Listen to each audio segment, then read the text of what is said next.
Well, nice to meet you. Thank you for coming. Probably I'm gonna disappoint you, and that's something I have to say. First of all, look at my black, because I cannot even keep the images. Imagine. Well, I'm gonna probably disappoint you if you wanna listen something very new and interesting or special or sophisticated. Okay? Because what I want to explain you most, I would say it is a personal problem. Is a difficulty I had studying philosophy. So the thing I'm going to try to explain you is a problem of mine, a problem I had doing and working in philosophy. My name is Maribel. I work in the University of Girona in the law faculty, in the law school, but I teach in criminology and political sciences and law, what is called philosophy of law or legal theory. Okay? So for the last 25 years, I've been trying to learn the very same things I've been teaching in legal theory and legal philosophy. Okay. The tradition of thought where I work in is called analytical philosophy. In analytical philosophy, in general, as we know, because it's a very known thing, philosophy of language was playing a central role. Okay? In fact, the way they explain analytical philosophy, philosophers of analytical tradition explain themselves, is starting with the origins of philosophy of language. That's the reason why the thought, the philosophical thought, that is ontology, epistemology, methodology, in analytical philosophy is made by understanding how language works.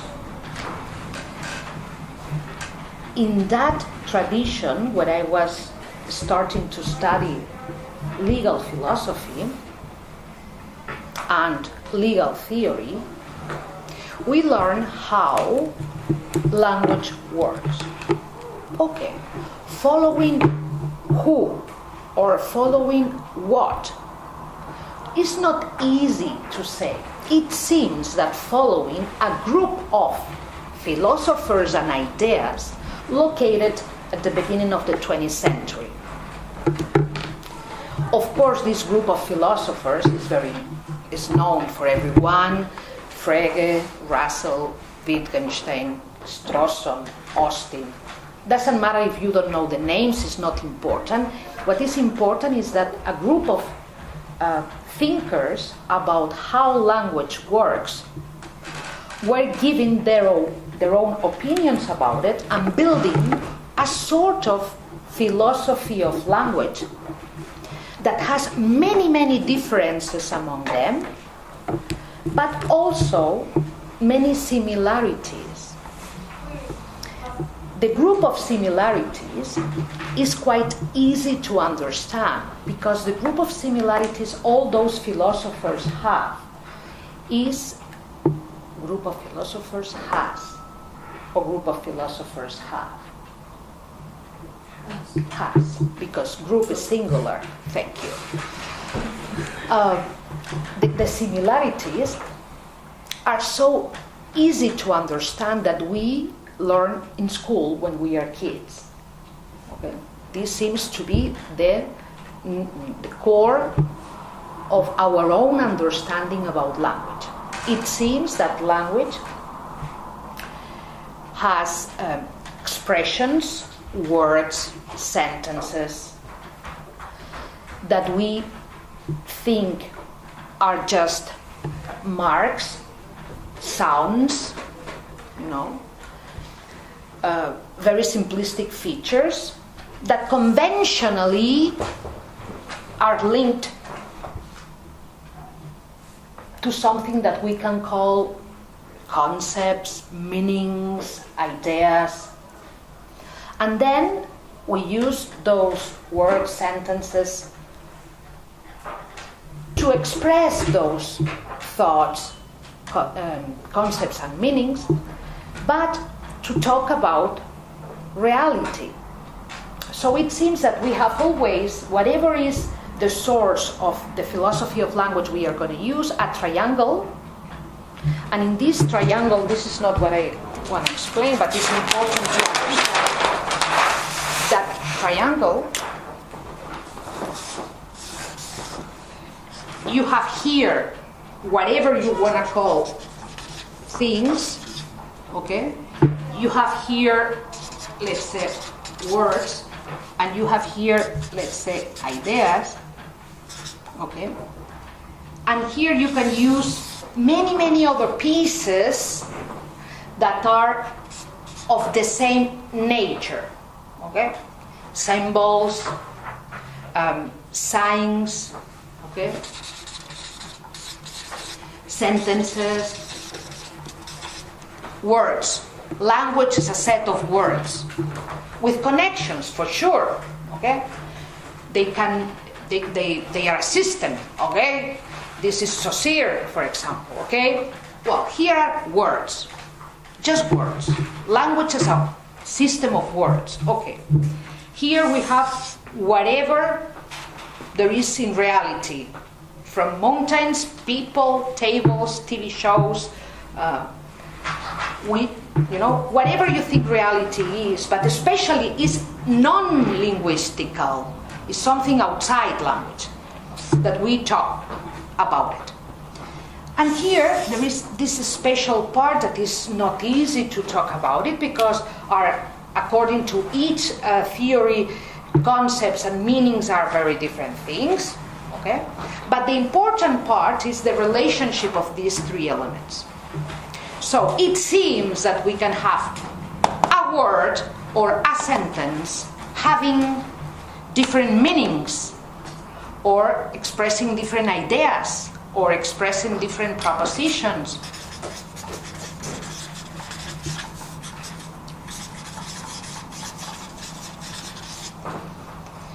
And because these sentences, words, can have different meanings or express different propositions, we can talk about different things. Okay? It's very important to know how this triangle works, because this triangle we use the whole day. It doesn't matter if the names of the pieces are different. Okay? So if I say to you, как это по-русски? Стул. So, I don't know, but if I say stool, okay? По-испански silla, okay. So, we have two words with the same meaning, and that's the reason why they are referring to the same thing. Okay? That we use that in a very common way, no problem. The important thing here, for sure, are not these words that we know that for historical reasons, conventional reasons, or whatever, are the names of those things. Okay? The important part here is that if I say, please, could you bring me a chair because this one is broken, okay? I get a chair. That's important. I get a chair, or I get a silla, or I get a stool. Doesn't matter, you will say. Doesn't matter. This is what I want. It's called in different ways. The same reality, the very same reality, is called in different ways. We don't care too much about the ways we name. that, but we care about the thing. This triangle, working in that way, is something that we use without problem. Okay? And you will say, what are you talking about, Maribel? Okay, I'm just offering you the triangle because this is what always is in philosophy of language in analytical tradition, even if the names in here are different and the relationships between the elements of the triangle not always are the same. And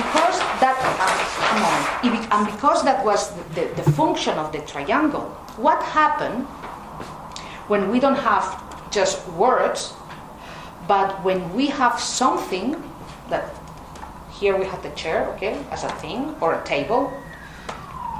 What happened when what we have here in reality is a legal norm, okay? Because if you teach legal theory, you talk about something that are not chairs, okay? You talk about legal norms, or legal principles, or legal constitutional norms, or constitutional norms. So it seems that you talk about something. Doesn't matter if we speak in Russian or in English or in Spanish or in Catalan. The important thing is to understand this reality that we talk about. Okay, so if we have two ways, different ways, to name or to express a single object, can we have two ways of express a single norm? That's the thing, that's the problem, because one legal norm is relevant for many things, and if I say, well, you call this stool and I call this silla, it seems that there is not a big problem. Two ways, different ways of calling something, two ways of talking about something, two ways of expressing the same idea in order to talk about the same thing. But it is possible to do it when we don't talk about chairs but about legal norms. There is any possibility of saying in two different ways the very same legal norm? Don't answer. We would say yes or not. So it depends of your own position later on in the scheme I want to present. Well, so now I start.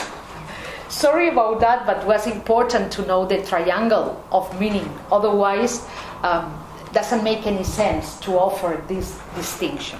Well, what I want to show you is that the distinction between a legal norm and a chair, or a poem and a virus, or the story of my life and my shoes, the ways of talking about these things are so different that if we treat the group of things that here are going to be called expressible, so a legal norm, the story of my life, a poem, if we treat this in the very same way we treat stool, shoes, or a virus, we have a set of problems that can be trivial.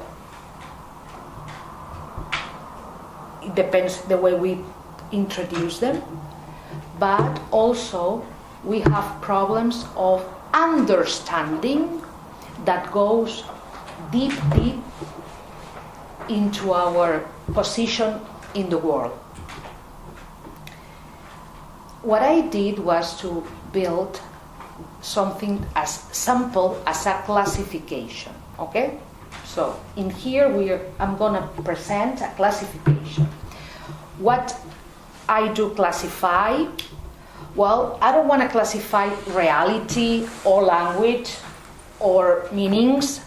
I just want to classify a very simple piece of language. That is, I want to classify discursive references. What do I mean by discursive references? Don't worry at all about it. A discursive reference is whatever you answer if I ask you, what are you talking about? It's very important not moving from this question that is just an heuristic methodology to understand what I'm talking about, to reality. In here, I said words, meanings, and reality. What we have here just now, what we have now is just what are you talking about? A person is talking about something, you are talking about something. What are you talking about? You give me an answer, you are giving me your discursive reference. What is a discursive reference? Whatever you answer, when you answer, what are you talking about? Nothing else. The problem with this initial step is that many people would say that this is a classical philological, linguistical tool that is called the subject of a sentence. Okay?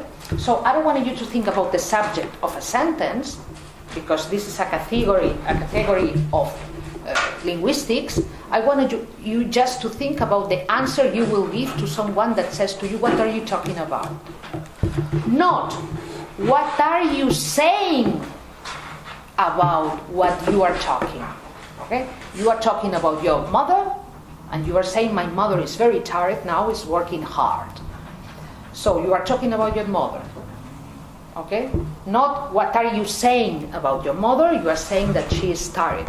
Okay? So any one of us in a very simple way can answer the question, what are you talking about? So our topic is discursive reference, that is, what are you talking about? Okay, this is our topic. We don't want to move to reality, to epistemology or ontology. We just want to talk about what are you talking about. Okay, that's the only thing.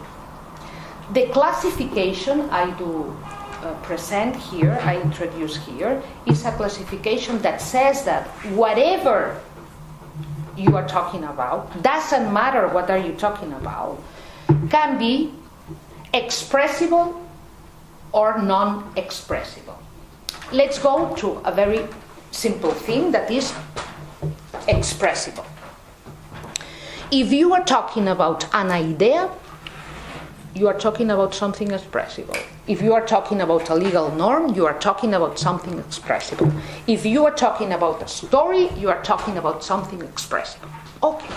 And how do you know it? There is agreement about that? Well, try it.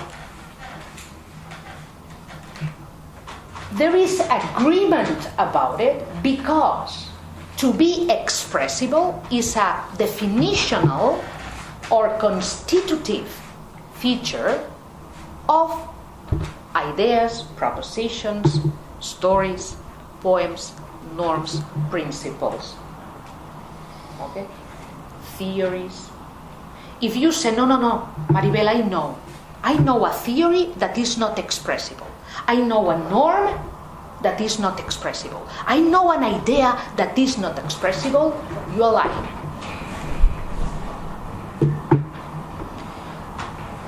There is agreement And if you don't believe me, it's perfect because we can fight. We can use that. I'm saying that you can talk about expressible references, and that the expressible references are, by definition, those that can be expressed. Okay? Nothing else. The classical one, what is the classical one? Ideas. Okay? You can be with a friend and say, oh, I have an idea. We can go to the movies by bus because now there is the number 10 coming. So I'm not saying that your mind fabricate an idea or that you... No, I'm saying that if you talk about an idea, you talk about something that is expressible. It's the only thing I'm saying, okay? There is anyone here that does not agree that we can talk about expressible references? Because if say, no, we cannot talk about expressible references, I need to keep going on till that is understandable. Because I'm talking in English and you are listening to me in English and this is difficult. Okay, so we can do it. We can talk about expressible references. But also we can talk about non-expressible references. The difference is as clear as the first one because when you have a non-expressible reference, you cannot say it, narrate it, explain it. Okay? I can tell you my idea, I cannot tell you my table. Okay? I can narrate that story, I cannot narrate you the electricity. Okay?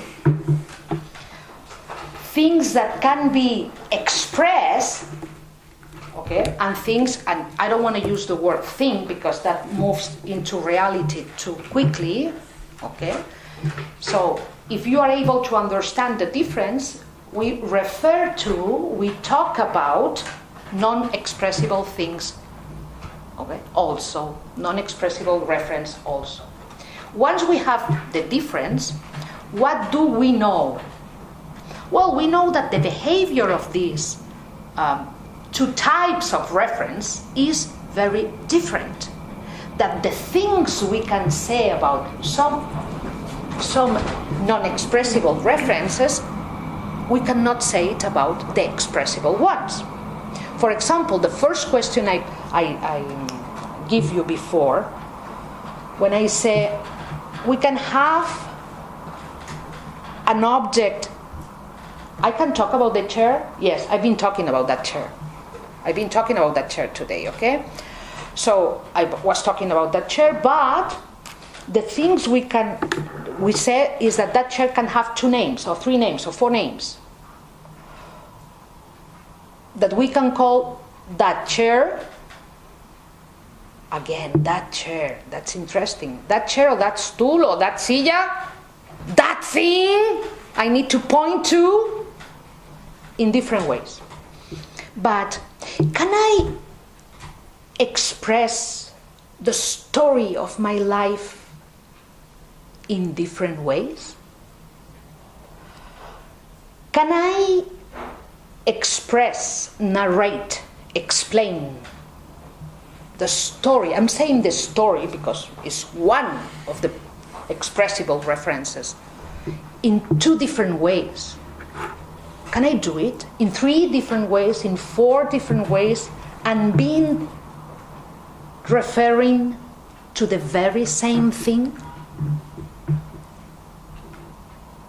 Well, you can say yes, and you can say no. We will see. In my opinion, we cannot. In my opinion, as soon as I modify part of the expressions I use to talk about expressible things, I modify the expressible thing. I don't modify the chair if I call a stool, chair, or silla. I don't modify at all the virus if I call it a spirit or a bacteria by mistake, okay? But if I change the words to express an expressible reference, I change the reference. Wow, are you sure? Because, Maribel, many times we say in an exam, we answer an exam, the answer of an exam is an expressible reference. We more or less put the same, we try, there is an answer into the book, but we don't use exactly the same words. Yes, quite similar, but are different expressions to answer the question the professor gives us into the exam. If I was right, okay, I would be saying that each one of you is given a different answer. And I say yes, and I keep that. Every one of us answer in a different way and give different answers. The fact that the professor says that all of them, these 5 of them, are so good, okay, that have a good mark,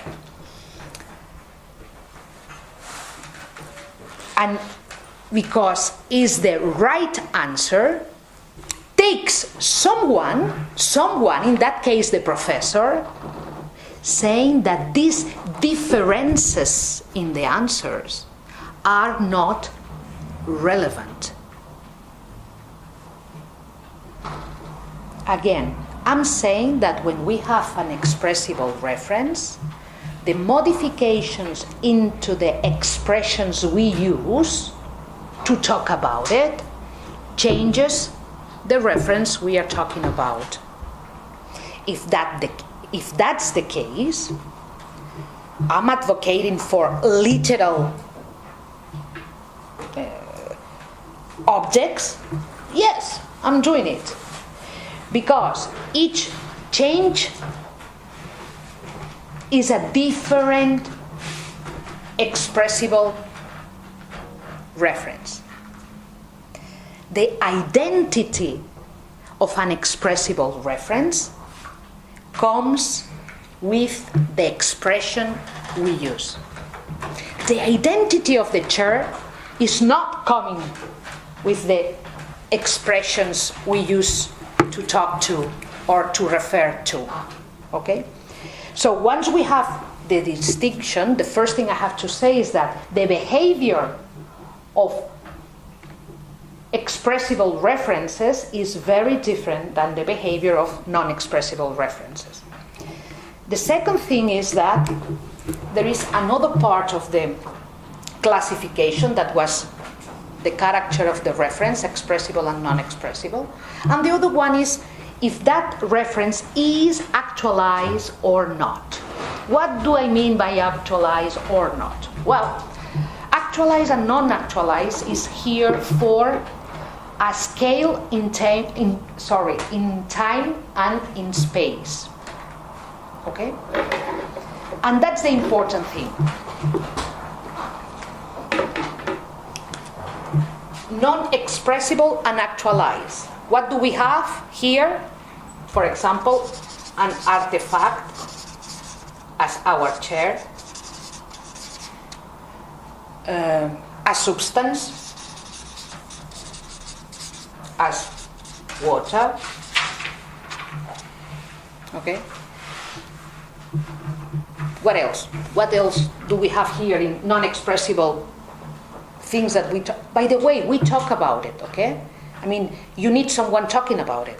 This is a model, just is a name, okay? We need someone talking about it. You can talk about the how is the cup, Confederation Cup, soccer, whatever was, okay? A match, for example, okay.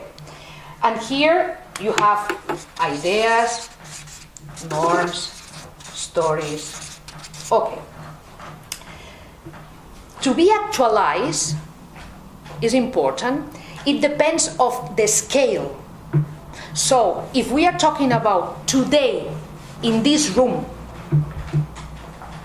okay, the amount of discursive reference actualized depends of our own speech. Here I'm talking, just me now, okay? So I'm talking about what? I'm talking about my research. I'm talking about a model of language. So I'm talking about my ideas. Are you talking? No, you're not talking. So, okay. I've been talking about a chair. So I've been talking about a chair. I've been talking about my own ideas. Now, I can use the scale of actualizing or non-actualizing the references that I want. So I can talk about, for example, I can say the house that my grandmother the house that my grandmother had in the country, and I am talking about a house, okay? And if I use the space and time of the past, it's not a problem. But it's important because sometimes in here we have non-actualized, non-expressible references. What do you think a non-actualized, non-expressible reference can be? Think about something that you can talk about it, or a text can talk about it, that is non-expressible but is not actualized. And you give me the scale of time and space. For example, is non-actualized today in the whole planet. Could you give me an example?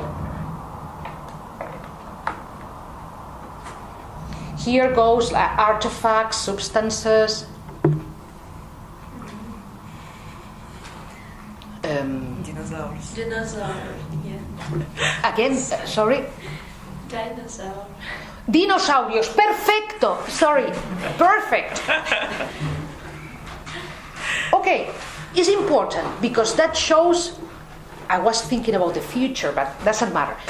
That shows that it depends of our scale.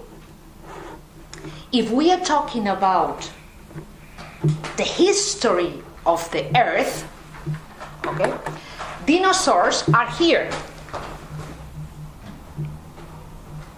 Okay, if I say, well, I'm making a research and I do have, I don't know what, I do have this fossil, or I don't know the word in English. Fossil fuels. Okay, I have this and I'm talking about that. To be actualized, it's important, to be actualized depends, the movement from here to here depends of the scale. Okay? So that now we don't have dinosaurs, it's perfect as an example, but because we had, in the planet I mean, okay, can be actualized. It depends of the scale. If we are talking, if we are referring to, using a context of space and time that is today, these are non-actualized as you said. Okay?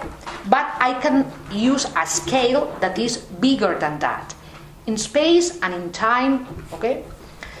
Sometimes I don't have the technology, so I have no idea.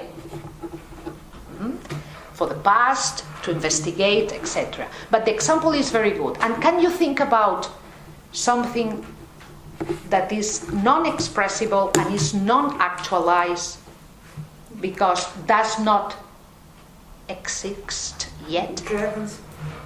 Oh, dragons, that's a very good thing. The difference between dragons and dinosaurs, that's the now I'm going to say something, that's the reason why I don't want a camera. Like 20 years ago or 15 years ago, in a specific spot in the United States, a museum of creationism was open. Okay? The important thing was that this museum was in a position into the country where a lot of people can go to visit. I don't remember the place. But what I remember is an interview that a French journalist was doing in the doors of this museum to someone that was going the first day to that museum. And of course, in the creationist museum, the idea of dinosaurs and human beings being together in the planet, okay, was present, because it's a part of the belief of a creationist about life in Earth that was created in 7 days. And for that reason, animals of all kinds and humans were together. So that journalist, French journalist, was asking to someone, but do you really believe in that? I think that the French journalist was a little bit mocking the person that was going there. But the surprise was that that person answered that way. That person says, well, you know, dragons were with us in the Middle Ages. I don't see why we cannot have dinosaurs with us. Okay, sorry about it, but it's important for me because the example is very good. Dragons and dinosaurs, that person is right. In our classification, go into the same place. They are non-expressible references, and when we fight if they have ever been actualized or will never be actualized, or if they were actualized for a period and they are not actualized anymore. Okay? That's a typical discussion in ontology about existence. It's a general way of thinking. No, it's impossible for natural science to show us that this is impossible to exist, or that was, but is not anymore. So dragons and dinosaurs are non-expressible reference that can be actualized or not. The discussion can be if these things are actualized or not. But in general, something that also we have here is the inventions. Okay, we know that every day or every year, if you want, we will have new inventions or new the word artifacts. Okay, whatever, a new device. Can we talk about new devices that are not yet invented? When we do it, when we talk about 50 years ago, we talk about a car that goes with electricity and is not yet produced, what are we talking about? Are we talking about a non-expressible reference like a dinosaur or a dragon or not? Well, the thing is that for all these non-expressible references, what we need to talk about are their concepts. The concept of electrical car, the concept of dinosaur, and the concept of dragon. But concepts are not here. Concepts are here. We're ideas. Okay? So what happened? Happened that the scale make us discuss about that, but the concept, we always need to talk about it. Also, we need the concept of chair to talk about a chair. Okay? The concept available is at least the thing we have to talk about it. Even if it's not actualized, we need the concept. That's the reason why we talk about hypotheses or theories that are not yet tested or not yet qualified as good descriptions. And what about this space? The space of expressible and not actualized references. Well, this is the space, the bizarre space of limits of knowledge, limits of sense, limits of intelligibility. Why? Because every time we try to think about an idea, concept, norm, story, not yet produced, not yet thought, we produce it. So we permanently create sense, produce meaning, produce expressible references, and we know also that we cannot produce without limit. The problem is like in mathematics. That's important. It's very similar in mathematics. It's like, for example, you know that talking just about natural numbers or real numbers doesn't matter. You say, oh, they are infinite. You know, we use this before and after Cantor, doesn't matter. We have several infinite measures. But at the same time, you don't know. You are unable to know which new ways of mathematical thought is going to be produced. And if you do the history of mathematics, you know that some numbers, some algorithms, some equations were not even available because the instruments, the mathematical instruments to think about it were not in place. Okay? So in here, we know that there are things, but we cannot think which things are. In there we can. We can imagine stuff as fantastic as you want, because using as much concepts as you want, you can do it. But we don't know, we are unable to know what we cannot think. Okay? So, if we have these four elements, what do we have? Why I do care about this? Why? Well, I care for three reasons.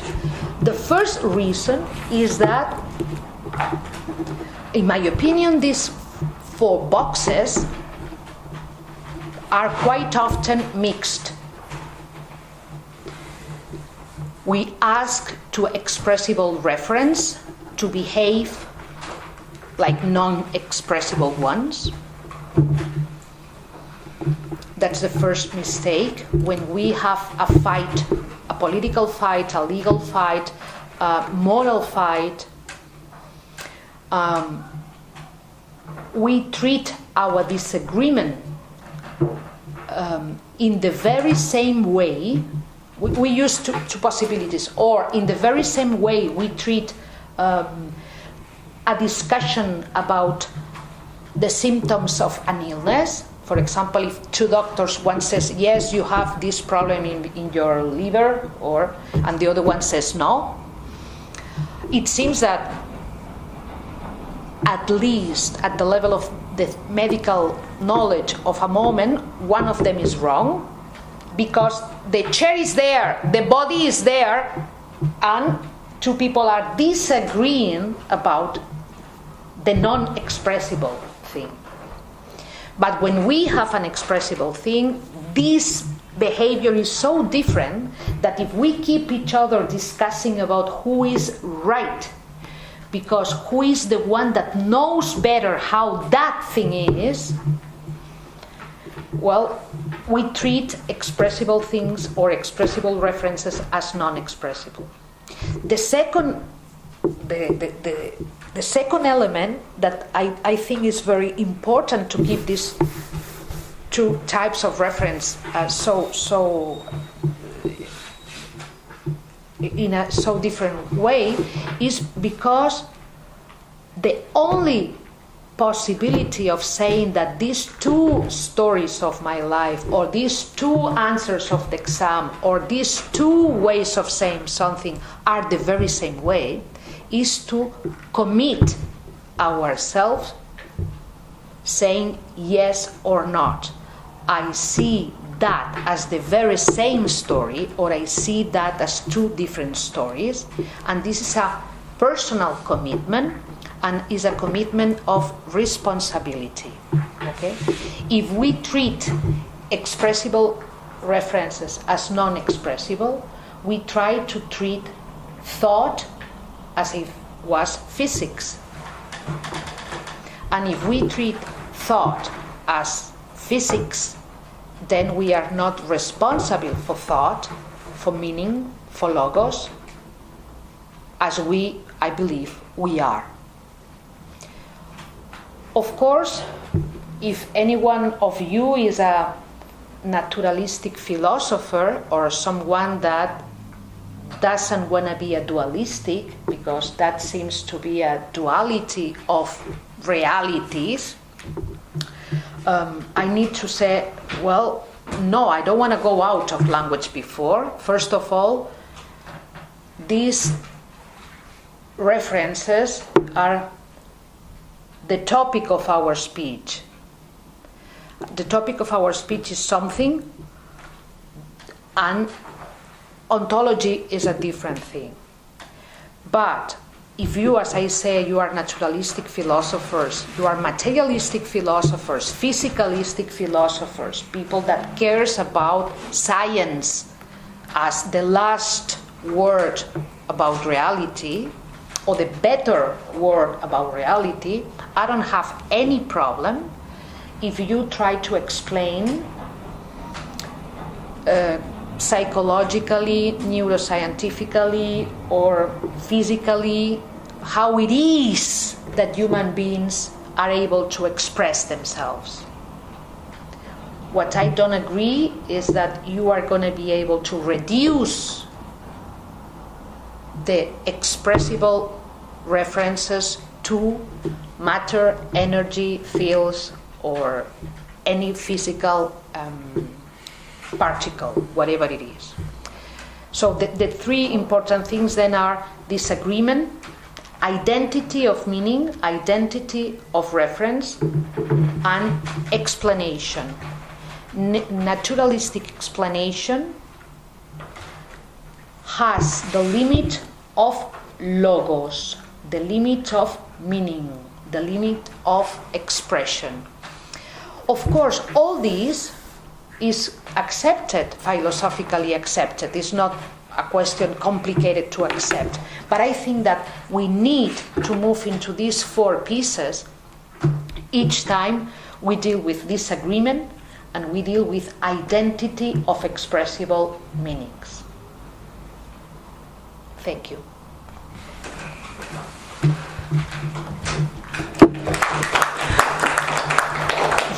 Dile que ya puede quemar la cámara. Jamás dejaré que eso vaya a ningún lugar.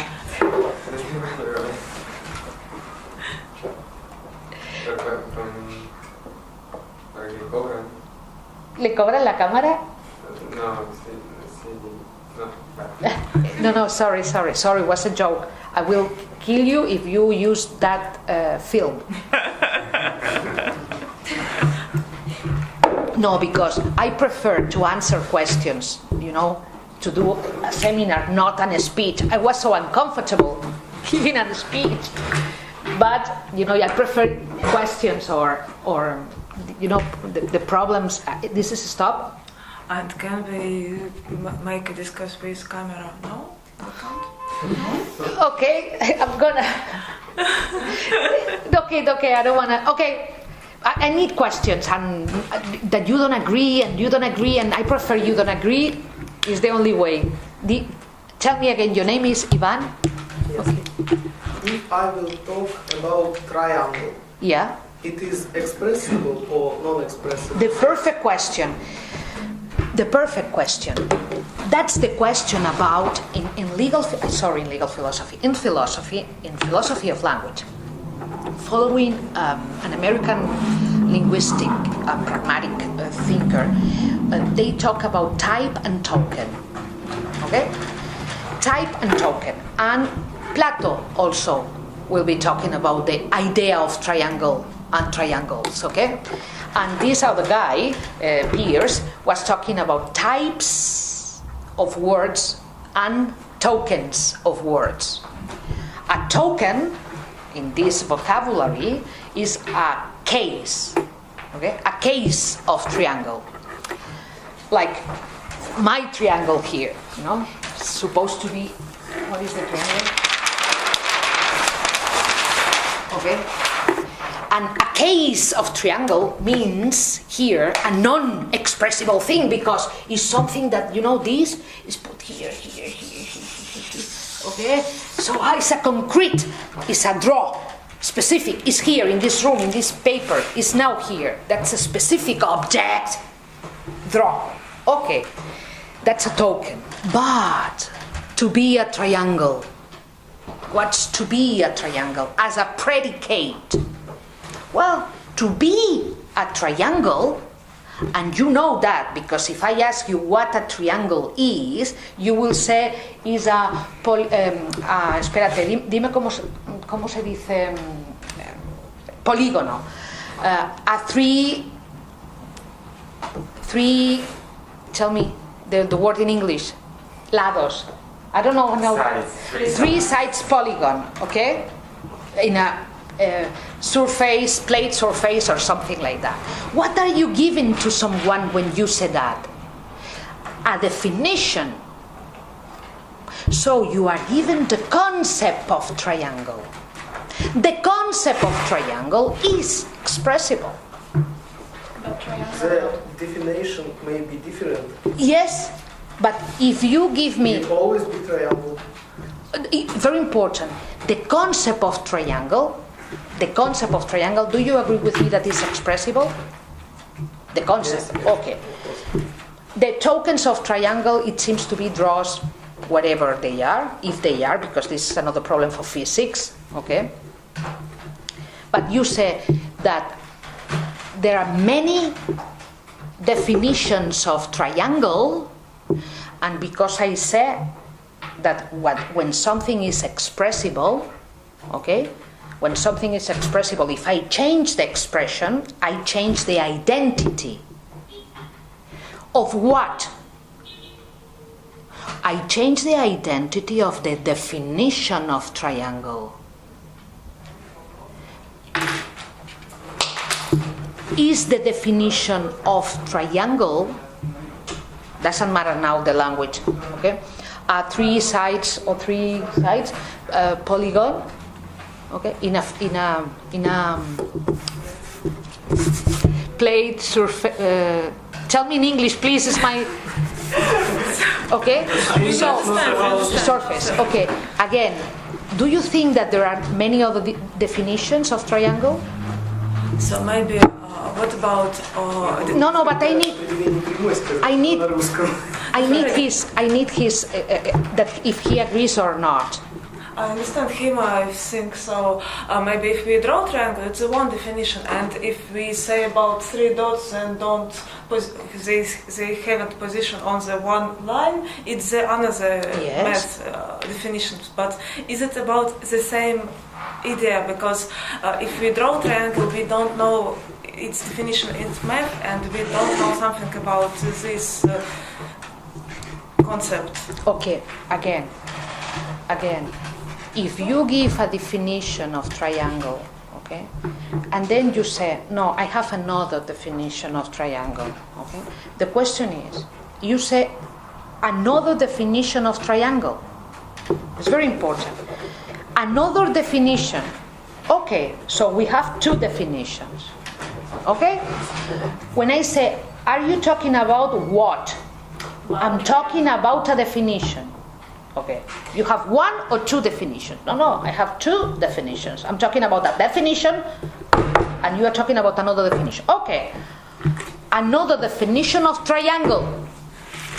it seems that triangle is the same thing. And I said, no, in here we are talking about definition of triangle. And we have two definitions of triangle. We have two expressible references. Which is the reference you are talking about? I'm talking about the definition of triangle that says blah, blah, blah. I'm talking about the definition of triangle that says blah, blah, blah. Now you are asking me why these two different definitions are definitions about the same whatever, okay? In this case, triangle. And I say, or not, they are about the same or not, because it takes people to agree,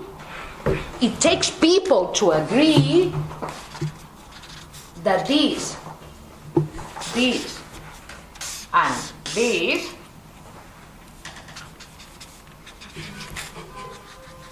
it takes people to agree that these three draws are the same one. We need to agree. If we don't agree, I say, oh, I have a definition and I have a definition that are by definition different.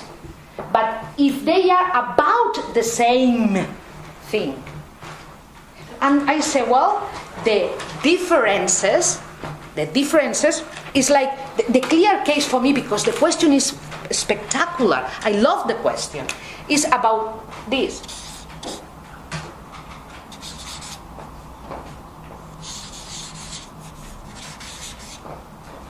Okay? I don't need triangles to have the problem. What est bukva a? Ah. What is a? Okay, I love the question because also in here, in fact, that was the reason why invented the difference between type and token. We say we have a type of letter and then different specific cases of that letter. Why do we accept that this, and this is the same letter? Just because all of us, we went to school and we learned how to do it. And we learned that we are going to agree that all this is la letra A. There is nothing in the physics of the planet and nothing in any place that says that these are the very same or not. It's just our way of treating that. Okay? And this is the question. This is your question too. Not only that, if I do this, sorry. Okay? Or and you say, no problem, et la bukva en. And I say, no way. Okay? So, what, sorry, I can do it as well. Huh? Not only that, I can. Okay? So, why, if I say et la bukva en, or if I say this is la letra H in Spanish, what it is in here, like in your triangle, that is the opposite, that makes these two very different letters. What makes these the very same triangle and these two different letters? That's the point. The point is that we, human beings, are able to say that's the same and that's different. And to say that's the same and that's different is not coming from nature, is not coming from the physics, nor even the pattern, but it's coming from our what? You want to say agreement? Only agreement. Maybe agreement is our way of talking about conventionalism, but maybe we never thought about if we agree or not. It's just we are trained. We are trained to produce the same answers when seeing that in Russia or when seeing that in Spain. Okay? But I really like your question, because in letters and numbers, and for that reason mathematics, even geometry in some sense, are a key element to understand this. Okay? Sorry, it's important. Sorry. Imagine this. If I give you this.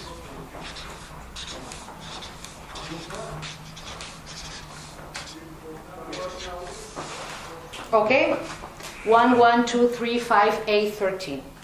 Obviously, Fibonacci sequence of numbers, okay?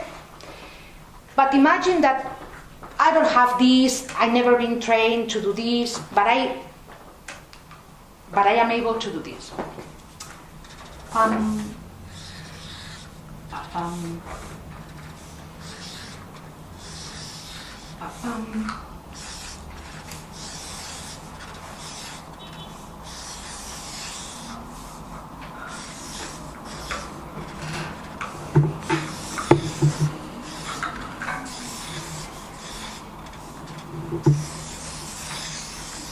Sorry, I know that it's a little bit, but I wanna.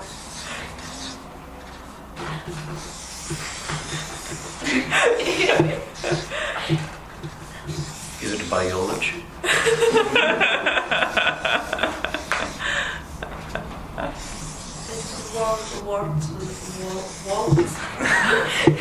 Okay. 1, 1. Okay? In Fibonacci, what you do here, this one, okay, is the result of adding the two that there are before. In here there is nothing and 1, 1. 1 and 1, 2, 2 and 1, 3, 3 and 2, 5, okay? 5 and 2, 8, okay. So now imagine that I don't have this for whatever reason, and I say 1, 1 and nothing. Now 1 and 1 and nothing, 2. 1 and 1 and nothing, that is 2 more. I add 1 and nothing, so I have 1, 1, 2, 3, 5, 8. I teach you is new mathematics, Maribel mathematics, okay? So I invent this way of expressing myself. By the way I did it, is my intro. And then you say, look, if you want to write, there is a group of humans in the planet that use this to say 8.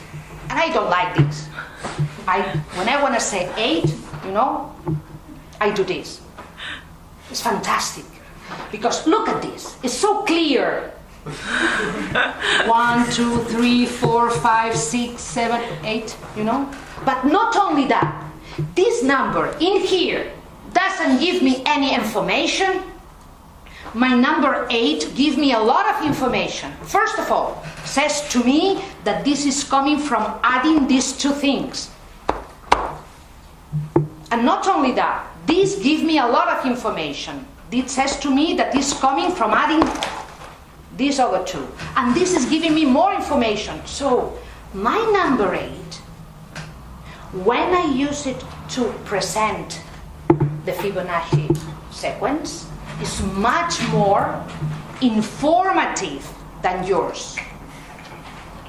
Why or not, if yet or not, we are going to accept that by now we are not going to give this list of non-informative things, but we are going to offer the real information.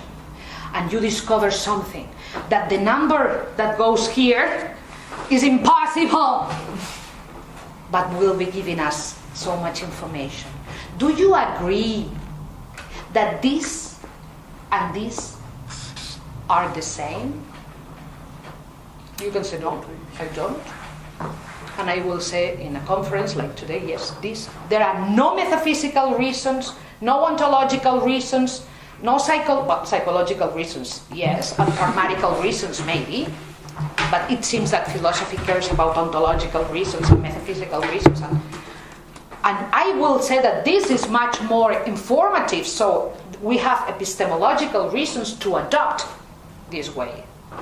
Of course, this is not the way we adopt. We now, by computing, we use a different way of representing number 8 with zeros and ones in a binary code. Okay? So I say your question is perfect because show us that the beginning of meaning requires the identity of things that physically are not as the origin of producing sense. I don't know, Ivan, if you agree, but I will let that. But thank you, because the triangle and the letter A or whatever is the same question. Thank you. I understand. Sorry. You are tired and this is boring and you don't like to. Can I Sure. I don't quite understand why is the water not expressible. Is I understood right? Again, tell me. I don't quite understand. You wrote there. Can you unfold? Yeah, water. Why is it not? Because you wanted me to use the chemical formula, okay? You wanted me to say that I can express water with this, for example, or that I can express water with a word.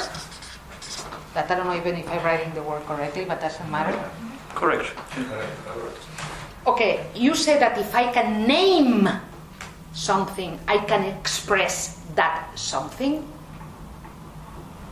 I'm asking you. I can name water.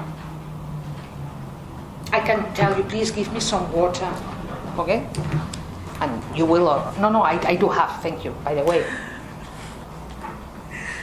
You don't understand why water is non-expressible. You don't agree with that. Give me an example why you don't agree. Tell me, express me water, please. Please do. Come, express me water. It is a substance. You want to define the concept of water again. Concept, yes. Every single word, if that word has a meaning, that means that we have a definition for that word. And definitions, by definition, are expressible. But if I show you, for example, I have some water and I show you this is the water, and I say nothing. Okay, it's important. Water is non-expressible because you cannot say, narrate, express, or explain the reference when you are using it. Okay? You cannot substitute a definition by other definition without changing what are you talking about if you are talking about a definition, but you can change water and say H2O and you are talking about the very same substance. The substance does not need an expression, a specific one, okay, to talk about it. It's like the case of chair. I need you on. Okay. What it seems clear to me is that you are giving me an example of definition of a word or a concept. by the way, words can be defined, and the result of defining a word is offering a concept. This is a very simple thing. Of course, there is no way of having a word. There is no way. Otherwise, it's not a word. Okay? And not giving a definition, especially with categorematic words. I mean, I'm not talking about conjunctions or other elements that I will talk if you want later. But water as a substance is non-expressible. You can talk about water and you can talk about the definition of water. You can talk about water and you can talk about the concept of water. But the concept of water, you cannot drink it. And the water, yes. So, the concept of water is never going to wet you. The rain, it is. So, we get in touch with non-expressible references through our bodies. With help of technology, we can even get in touch with non-expressible references in a very sophisticated way. Okay? But concepts, definitions that are expressible, I don't want you to mix the definition of water that has a behavior, the definition of the word water, or the concept of water, and water. For example, you can have a concept of water during the 15th century, and in the definition of water of that time, you will not know the chemical composition of that substance, okay? But the water was the water in any case. And when you were talking about water, give me some water, please give me some water, in the 15th century or now, you will talking about the same. But you knew less or more things about that stuff, okay?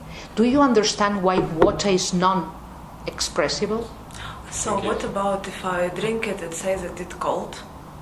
That is? I drink it and I say it's cold. Mm-hmm. Or I go out under rain and I say that it make me feel better or it make me feel happy. So it isn't expression of... Sure, you are describing, okay, that non-expressible reference. Non-expressible reference can be described. If you do it well, you probably discover something and say the truth, etc. Okay? Remember, when you are going out and it's raining and you say, oh, that makes me feel well, maybe you are talking about your emotions, not about water.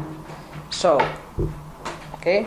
But if you say it's cold, so maybe if I go out and I see rain and I write a poem about it. Great. Do you want to talk about your poem or about the water? I mean, I need you to tell me the reference. If you are talking about water or about your poem or about the emotions the water is making you to think about it. The important question is, the question here is, what are you talking about? You are trying to give me examples and I say, well, but please tell me, what are you talking about? Are you talking about the water, the rain, my emotions, my feelings, my poem, your poem, what? In that case, I am not talking about water anytime. I'm talking about the concept of water, my imagination of water, anything of water, not water. Yeah, but what I want to say, because you are using the idea that we get not in touch with this stuff, okay? Mm-hmm. That we always use a concept, but you can try to talk. I mean, that's the difference. If I say, I do have water, okay? Important for me is, I'm talking about the water. I'm not talking about the concept of water. That I need the concept of water. To talk about water is something. Okay? My needs about the concepts, I put it here, is something. Okay, perfect. I need the concept. That's the reason why when you started, okay, I say, no, that's the concept of water. That we need. Otherwise, we don't even see. That's something we agree. But in a conversation, in a normal speech, we can talk about water. We can do it. We have criteria, according to our definitions, to say if empirically is or is not verified the fact that this is water. We have methods. Okay? I analyze this, and I say, well, the glass was full of water. Don't worry, it's not a poison, Maribel. We give you just water. Okay? So we can talk about the composition of what is inside the cup, and we can talk about water.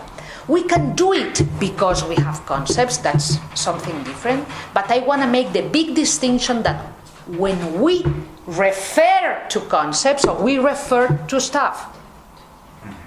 Do you agree that we can refer to water without referring to the concept of water?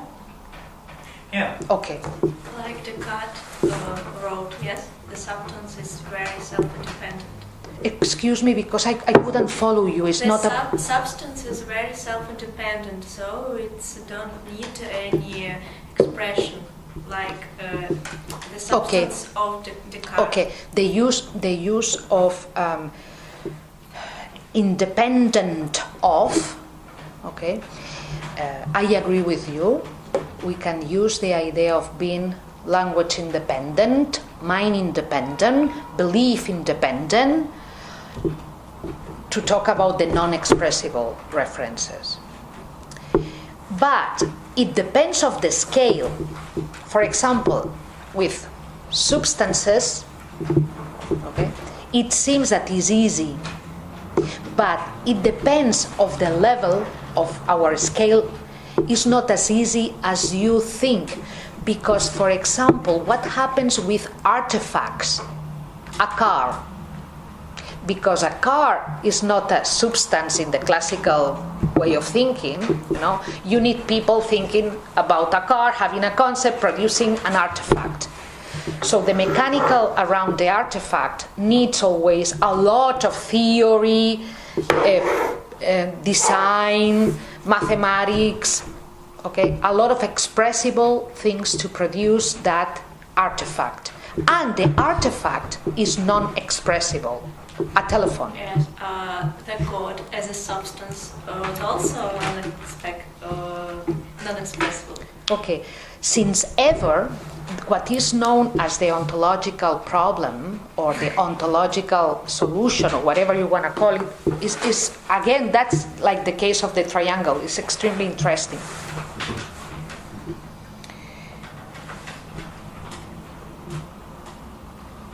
The ontological proof or test of God existence starts, but the idea, okay, I'm not going to produce the sequence of reasoning that goes to the perfection of an idea, the most perfect idea. The idea of having the most perfect idea is like in here, this part that I didn't, okay. To postulate the movement from here to there in some sense, okay? By the way, in a non-human scale also, in terms of time and space. If I give you an answer, I can say both. How can I do it? Well, I can play the game of dinosaurs and dragons for God. Okay? I can do it. That's the reason why, for example, Richard Dawkins, that works really heavily against religion and against God, wrote a book, The God Delusion, and then he is so against that idea that treats God as our dragon, okay, and says it's obvious that dragons does not exist. So for him, being a non-expressible entity, according to him, that is the entity some religions believe in, he says this is a non-expressible entity that is never going to be actualized. Okay, that's his answer. I can give you another answer that says that God goes here, okay, as the perfect option of expressivity. I'm unable even to say that. I can say, for example, like at the beginning of the Bible, and even at the beginning of the Evangelios, Gospel, that at the beginning was the Word. Logos. Okay? So I can use, if I do this tradition, logos, if I do a Greek tradition, or I can use the word as a verb, if I look for action, the action of the verb.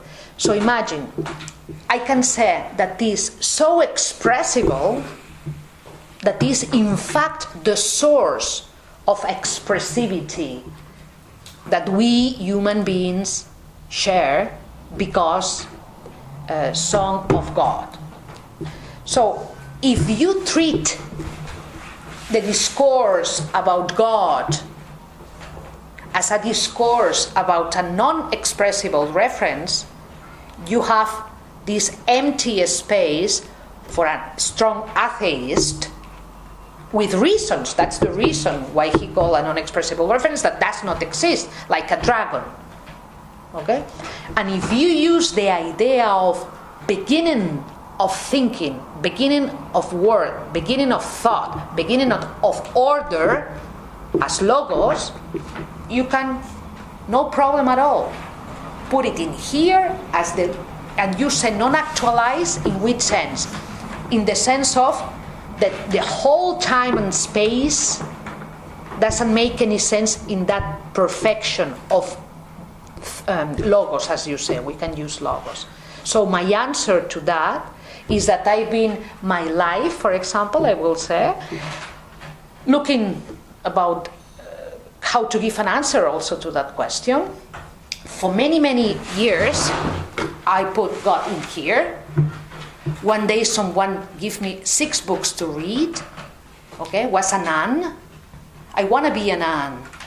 So for me God was very important and was here, was with me. Doesn't matter if it was a spirit, because it was a non-expressible entity for me, made of a substance that is different. And because a nun gave me 7 books to read, I said, Jesus is not going to be actualized ever, and never was actualized. Was a lie. And after 20 years of studying philosophy, I start to think that God is in here. I start to think. Of course, because non-expressible things have a different nature, God cannot be the same being here than being here, of course. Your name was? I don't remember your name. Taisha. So you mentioned that they can move around. So just to have a better idea, so if you have an idea of an object, like a theory, or like a hypothesis, and you want to build, that is an expressible, actualized. And then the object itself is a non-actualized, non-expressive, correct? And then if the theory works, and you build whatever the object is, it becomes an actualized, non-expressive. I think you are right, and if I understand you, I will give you another example. Imagine that I am talking to someone about having a baby, okay? And I say, well, I'm thinking I would like to have my baby because, what am I doing? I'm talking about what? Having plans for having a baby. Well, if I'm talking about a plan, I'm talking about an expressible. for sure. Having a plan. Which is your plan? My plan is to go to visit Monaco. Then there is a process that produces a baby, okay? And then the important thing, because it's not the baby, you know, is here, okay? The idea of a baby, you know, is here.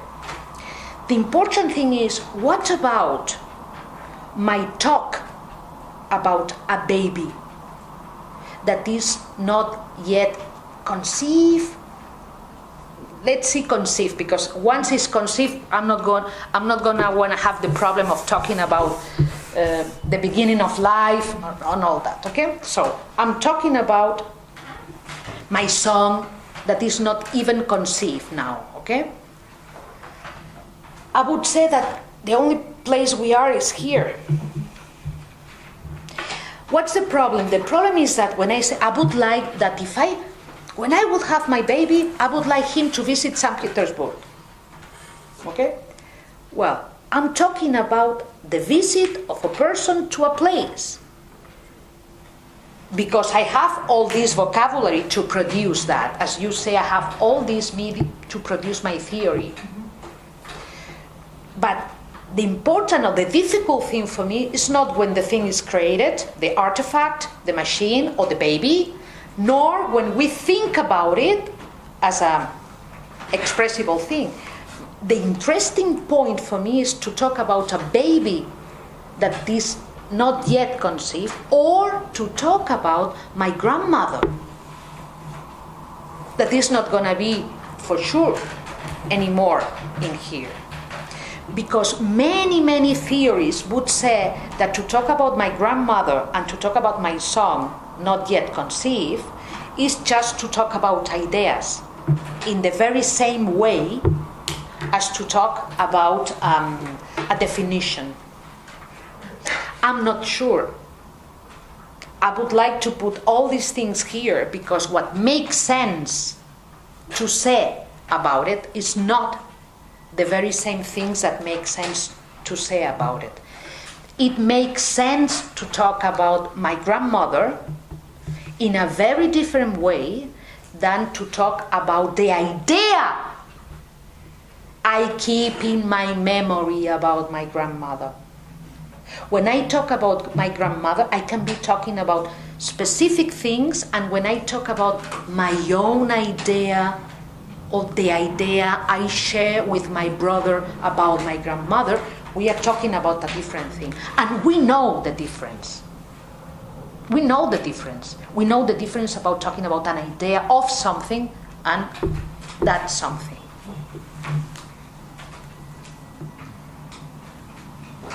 I want to ask you about the invented words. In what area do you relate? Again? This was the famous example like snack, mixed shark and snake. What area do you think? My problem is I couldn't follow you, okay? So, because my English is really poor, and then so, if you could please repeat from the beginning your question. I speak about invented words. Okay, perfect. The famous example. Yeah. Bloom and click. Snack. Okay. This is mixed shark and snake. Okay. And in your theory, what area do you think is related to this word? And if you relate it to this unexpressible, bizarre, empty place,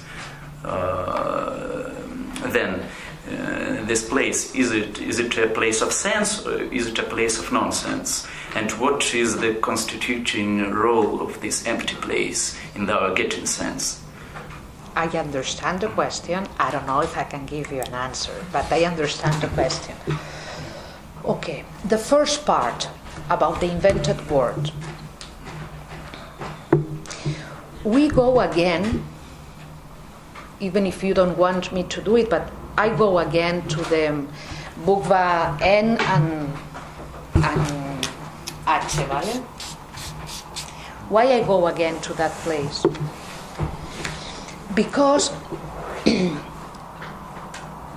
when empiricism talk about language, use words as triangle, bukva, and when you say invented word, you are doing more or less the same. You are producing a form, as was the triangle or the letter A, and the fact of producing that, and you say new word, okay? The first question is, it is a word or not? But I'm producing the absence of form, not form. No. You are the beginning. Let's at the beginning of your question. You are producing a form.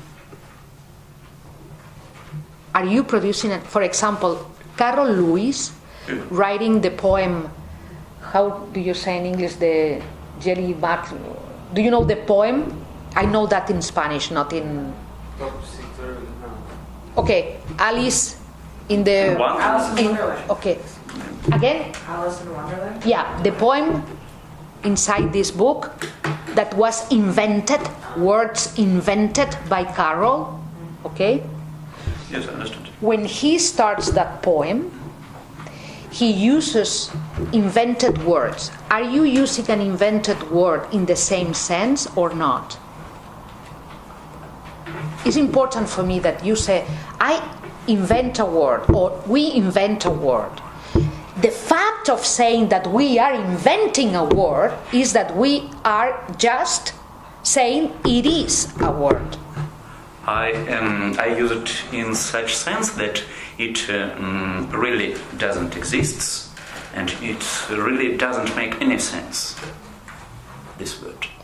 No form, the absent form. Okay, sorry, maybe it's my problem with understanding, but I can say you something. It is empty. There is no possibility of saying about anything that is a word and that has no meaning.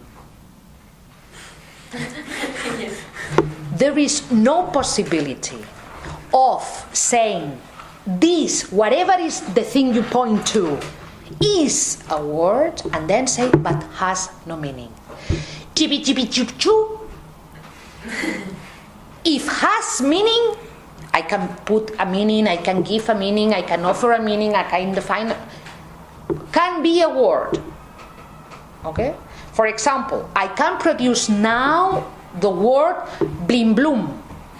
And what is a blim bloom? Oh, a blim bloom is an evening in St. Petersburg when you are tired. So you say, we are in a blim bloom. I just I invented a word. But what you cannot say is, I do have a word that has no meaning, no option. I do this with my students the first day. I start to write in the, words in Italian, in French, even in Russian. And then I put something and I say, well, do you know these words? And of course, when we arrive to this word, for example, that I use,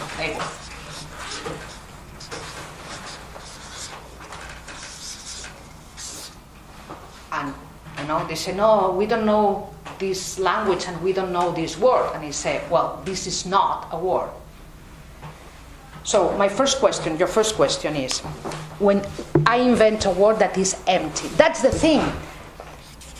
The first moment you produce something with sense, you give the sense. How you did? Giving me the definition. You say, no, this is a word without meaning. I say, no, not there. You cannot give me, you cannot, not you, no one can give me a word and say this is a word without meaning. So we have no zero. No zero word. No zero sense. We don't have zero sense. Not the sense of zero, that zero has a lot of sense, okay? We don't have it. Sorry, I wanted to answer you the next question because it's interesting what you say about him. For me, this is the limit of thought. Each time we produce, we create, we reproduce, we create that every day. We produce new meaning every day, every one of us, without stopping. We produce this, all of us, all the time, thinking, talking, smiling, joking. Okay? And we never know the limits of our production, but we know that has a limit. Okay? Because now we cannot even think. And the question was very important because this is a sort of metaphysical nothing, like if I am saying that here there is the meaning is not yet produced. Yes. And we believe about that. And we have even proof that there are meanings that are not even produced. You know why? Because now we are the future of some past. And now we create the new meanings that let us produce new meanings were created once. So this is the magic point of human beings. We create. Okay, I just invented a word, and when I say I invented a word, I thought that you were giving me a new definition for a sequence of sounds. Okay? That now can be substituted. If I don't want to say the sentence to be tired in St. Petersburg in summer, if I don't want to say that, and I say, well, to be short, we are going to use the word bling. Okay? So we have this new convention, and then to use that word, now is a word, but to be a word needs to have a meaning. And now it's available for us. And we do it. As kids, we do it. We perform the game of creating words. It's something that we do as kids and we do as adults.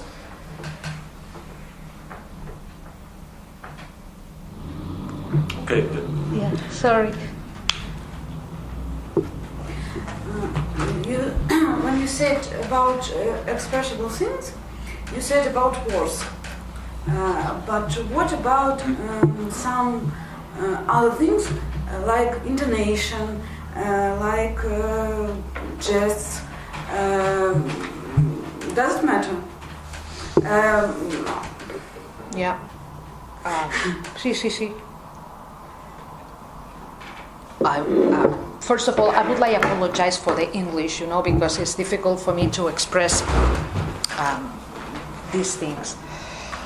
I didn't say something quite obvious now, that we human beings are in the middle of this story, okay? That we have our bodies and our minds, and I won't say our brains, our minds and our bodies, and we are here. Even when we try to explain our ability to talk or our ability to think using neurosciences, we will be able to explain how it is possible that we have these ideas or that idea, but not the idea. Okay. So, being human beings in the middle of this story, having a text with words is something very new. Okay, something that human beings have. But to go to school, everyone to learn how to write is something very new in the history of humanity. So that's the reason why now we have this sort of problems.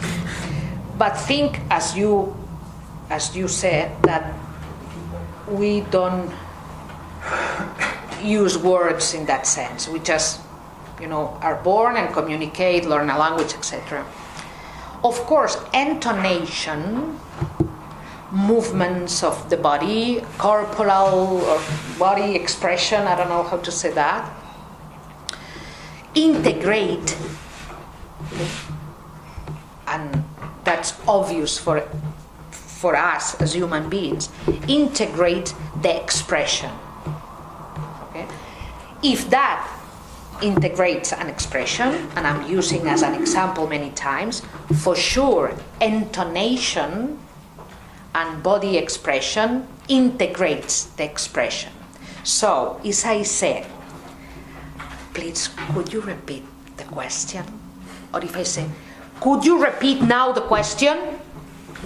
The question is, I'm asking you the same? Okay? So, intonation, body expression integrates the expressions we use to express, for sure. is not that intonation is expressible or that body language is expressible. Is that expressions are integrated also by those elements you mentioned, for sure. The fact, for example, do you communicate by phone or by WhatsApp?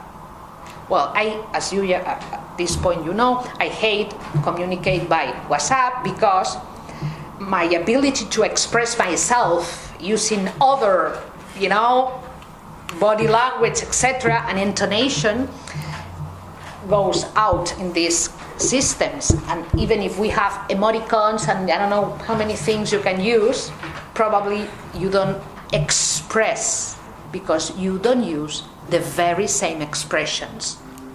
So you are right. All that integrates the expressions. All that forms the expressions. But I cannot say that that or that is expressible. If you ask, intonation is expressible? No. Intonation has a physics. Intonation has a physics. But expressions are integrated also by intonation. And for example, we have some story, and two people tell the story with the same words, but with different intonation. Okay. It's one story or two different stories. I do have a paper with all this. Is right. And that case, I explain, because this is the most important thing in legal interpretation, as I said at the beginning, if we have two stories or one story, okay? That's the classical philosophical point of hermeneutics. Okay? If interpretations of something are two different things or just two interpretations of the same thing. Okay? What I was trying to explain is that the choice between we have two different stories or one is not a choice that goes from the physics into us. Is us that we are going to say if that's the very same or a different definition. It's going to be us to say that this is the very same story or a different one. I started using jokes as an example. Okay, you say a story, but I start to use the word joke. If I explain you a joke, and then you explain the joke to your friend, and then your friend to the other one. You know, this joke, well, what I can talk about anecdotes in Russia, but is a joke. Of course, when we change some elements, some little elements or big elements, what do you say? There is a moment you say, well, it's the very same joke. Another case you say, well, it's the very same joke, but much better like this. Or is the very same... No, this is not the very same joke. You change the joke. There is a moment when, and we don't agree about it, when we change the expression in a way that we don't accept as the very same joke or the very same story. What I want to, when the literal, meaning the literal expression, the literal identical, okay, is the very same. How many modifications would you accept to say that is the very same story, the very same joke? What I know is that we don't have an answer for that. I know that we can modify completely, and being people saying that is the very same story because they don't see the difference between this and this. If I don't see the difference, this is the same. But in many circumstances, I can say that there is an enormous difference. For example, in ways of living, culture, okay, is another way of using stories. A joke, a story, as you say. In interpretations, always is the same question. Are you producing a new legal norm? Are you producing a new story? Are you producing a new joke? And the answer that no or yes is not in the physics of the world, is in what we accept as triangles, the very same concept, letters, the very same letter, okay? And in philosophy, the hermeneutics is always paying attention to the interpretation of words since the religion exegetical, the religions of the book, the three religions of the book, that play the game of saying what the book was saying. And of course, what we know that if someone has the power to say that this is the very same story and impose that as the story, or someone says no, each one of us can read the book and give their own interpretation. But there is nothing that guarantees that the right answer is yes, is the very same story or is a new one. In here you don't have that problem, because all matter, energy, fields play in a space and time position and occupy the most little nothing into the origin of universe, or occupy the whole universe in the moment of biggest expansion. Okay? But because sense, meaning, expressivity doesn't occupy time and space in this sense, okay? The idea of being the same or a different one is our responsibility. Sometimes I would like to say, and I do say, it's the very same story. You tell me that many times. Every time I see you, you explain me the same. Okay? To sum up, can you say that our own perception brings this scheme to life, yes? Yes, but I wouldn't use the word perception. Cognition, perception. I wouldn't use the word perception. I would say more, yeah, you are right, cognition is, I prefer cognition, but I would say my own conception. So my own concepts, my own patterns of meaning.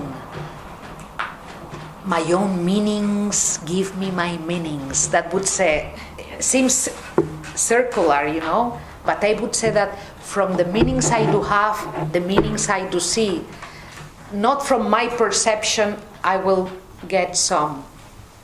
And it's very difficult. It's very, very difficult. Sometimes you look for the opinion of other people.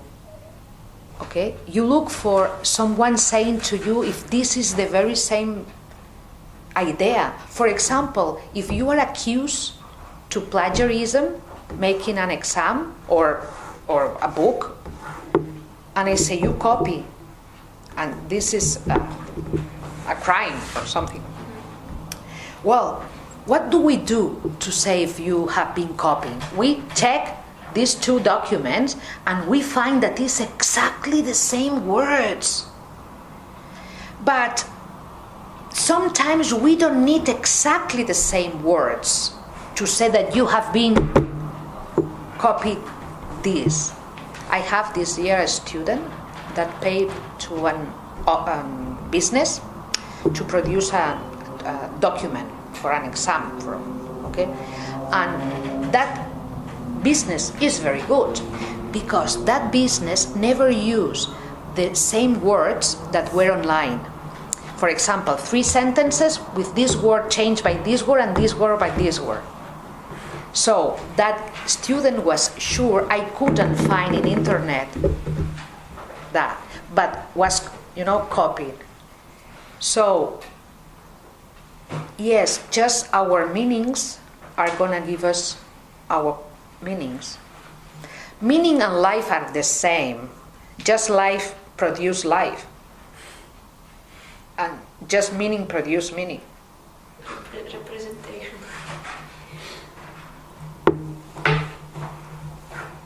But I don't know if I answer you. Yeah. Okay.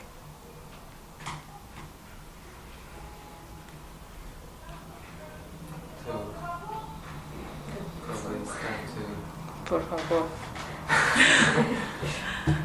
So really thank you for these questions. Really, it's fun. The questions are amazing. Are very good. Thank you. Thank you.